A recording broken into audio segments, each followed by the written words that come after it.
Hello दोस्तों, नमस्कार। इस वीडियो के माध्यम से हम जानेंगे हिंदी शिक्षक के महत्व व गुण। इस टॉपिक से प्रश्न पूछता है अक्सर। प्रश्न ऐसे पूछता है कि हिंदी शिक्षक में कौन कौन से गुण होने चाहिए, वर्णन कीजिए। तो आइए हम देखते हैं हिंदी शिक्षक के महत्व व गुण। तो सर्वप्रथम हम देखते हैं हिंदी शिक्षक के महत्व। हिंदी शिक्षक का महत्व। शिक्षा शास्त्र का यह महत्वपूर्ण सिद्धांत है कि शिक्षण में पाठ्यक्रम की अपेक्षा शिक्षक का अधिक महत्व होता है। शिक्षण प्रक्रिया में सबसे ज़्यादा शिक्षक का महत्व होता है, क्योंकि शिक्षा की प्रक्रिया में शिक्षक धुरी के समान कार्य करता है। धुरी अर्थात केंद्र। शिक्षा की प्रक्रिया में शिक्षक केंद्र होता है, क्योंकि उसी के द्वारा पूरी शिक्षा प्रक्रिया चलती है। शिक्षक बालकों में सही दृष्टिकोण को विकसित करने के लिए उत्तरदायी होता है और शिक्षक का अंतिम लक्ष्य मानवता का विकास करना है।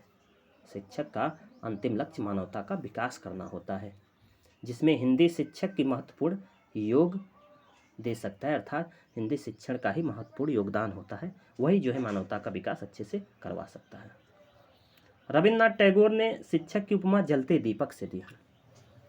रविन्द्रनाथ टैगोर ने शिक्षक की उपमा एक जलते दीपक से बताई है कि जैसे एक जलता हुआ दीपक अपने प्रकाश से चारों तरफ उजाला कर सकता है, उसी प्रकार एक शिक्षक, हिंदी का शिक्षक अपने ज्ञान से सभी के अंदर ज्ञान भर सकता है, सभी बच्चों को, सभी छात्रों को शिक्षित कर सकता है। हिंदी शिक्षक के गुण। अब हम देखेंगे हिंदी शिक्षक के गुण। तो आइए देखते हैं हिंदी शिक्षक के अच्छे गुण कौन होते हैं, या हिंदी शिक्षक में कौन कौन से गुण होना अनिवार्य होता है। गुण तो बहुत ज़्यादा होते हैं, लेकिन हमने कुछ प्रमुख गुणों को ही इसमें रखा है। तो पहला गुण है साहित्य के प्रति अनुराग। शिक्षक का साहित्य के प्रति लगाव होना आवश्यक होता है, क्योंकि जब तक शिक्षक का साहित्य के प्रति लगाव नहीं रहेगा, वो पूरी मन से या पूरी तात्पर्यता से बच्चों को नहीं पढ़ा पाएगा। इसलिए शिक्षक का साहित्य के प्रति अनुराग होना आवश्यक है। दूसरा है विस्तृत अध्ययन। एक शिक्षक को विस्तृत अध्ययन करना आवश्यक होता है। वह कई सब्जेक्ट, कई बुकों को पढ़ रखे, ऐसा होना चाहिए, ताकि बच्चों को हिंदी पढ़ाते समय एक उचित उदाहरण तथा ऐसे उदाहरण से उन्हें प्रभावित करे, ताकि उनका पढ़ने में मन लगे और वे रुचिपूर्वक पढ़े। इसलिए शिक्षक को विस्तृत अध्ययन करना अनिवार्य होता है। अगला है प्रभावशाली प्रवचन। प्रभावशाली प्रवचन।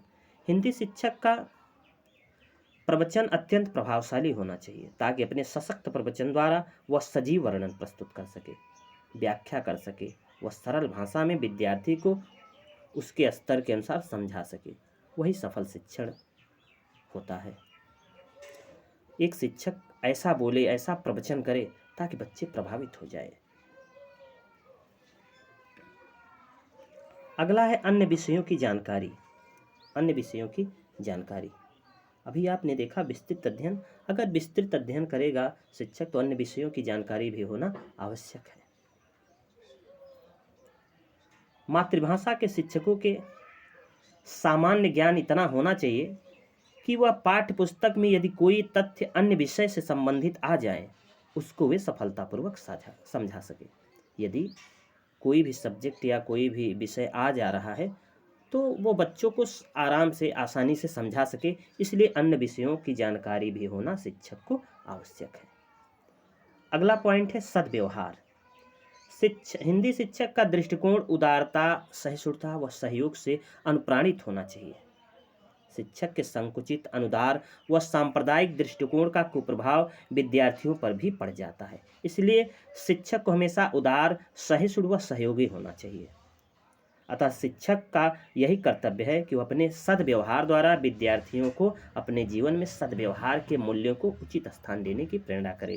शिक्षक के अंदर सद्व्यवहार, अच्छे व्यवहार होने चाहिए, क्योंकि बच्चे जो है शिक्षक के व्यवहार को ही देखकर अनुसरण करते हैं और उन्हीं से सीखते हैं। अगला है मनोविज्ञान पारखी। हिंदी शिक्षक को मनोविज्ञान का पारखी होना चाहिए, ताकि जीवन से उदाहरण स्तरानुकूल व अवस्था अनुसार प्रस्तुत कर सके। वह मनोभावों का उदात्तीकरण कुछ विशेष स्थलों को पढ़ाते समय कर सके। शिक्षक को मनोविज्ञान पारखी अर्थात मन की बातों, बच्चों के मन में आखिर वो क्यों नहीं पढ़ना चाह रहे हैं, वो कैसे पढ़ना चाह रहे हैं, ये सब शिक्षकों को समझना आवश्यक होता है, ताकि बच्चों को उसी के अनुसार पढ़ा सके, जिस प्रकार वो समझ सके। तो ये जो है शिक्षक को आवश्यक है कि वो मनोविज्ञान अर्थात मन को परख लेने में माहिर हो। अगला है कुशल प्रबंधकर्ता। कुशल प्रबंधकर्ता, प्रत्येक हिंदी शिक्षक को चाहिए कि वो अपने विद्यालय में बाल सभा के अंतर्गत या हिंदी समिति के अंतर्गत साहित्य कार्यक्रमों का आयोजन करे, ताकि मातृभाषा अध्ययन के चारों उद्देश्यों की प्राप्ति हो। प्रत्येक शिक्षक को चाहिए कि वो जो है अपने विद्यालय में बाल सभा की जो है योजना करे, हिंदी समिति की योजना करे, जिससे जो है मातृभाषा अध्ययन के उद्देश्य की पूर्ति हो सके।